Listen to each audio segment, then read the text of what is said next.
ఆయన మాటిస్తే reminder bell మోగినట్టే ఉంటుంది. ఆయన నేనున్నా అని హామీ ఇస్తే ఆ మనిషి కష్టం తీరే వరకు భరోసా నాదే అన్నట్టు ఉంటుంది. అందరిలా ఆ పూట సాయం చేసి మమ అనిపించుకోవడం ఆయన డిక్షనరీలో లేదు.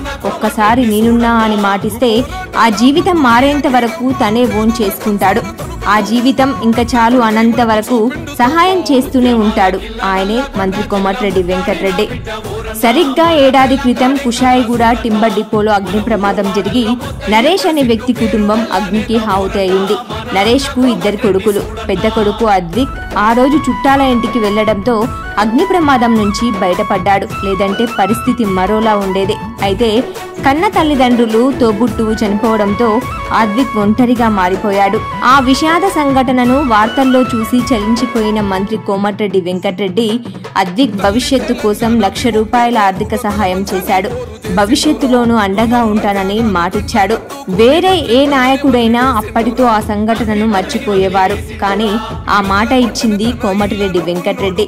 సంవత్సరం గడిచినా ఆ సంగతి గుర్తు పెట్టుకుని మరీ ఈ రోజు అద్విక్ ను ఇంటికి పిలిపించుకున్నాడు. యోగక్షేమాలు తెలుసుకుని మరో 50,000 ఆర్థిక సహాయం చేశాడు. మంచిగా చదువుకొని గొప్పగా ఎదగాలని ఆశీర్వదించి పంపాడు.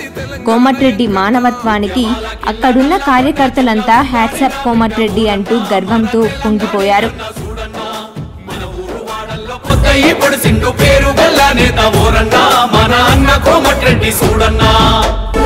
నడుమొంగిపోయిన నల్గొండ తల్లికి సేదికర్రై నిలిసినాడన్నో, తోడు నీడయ్యిండు తొలకరై కురిసిండు, వెల్లంల నీరై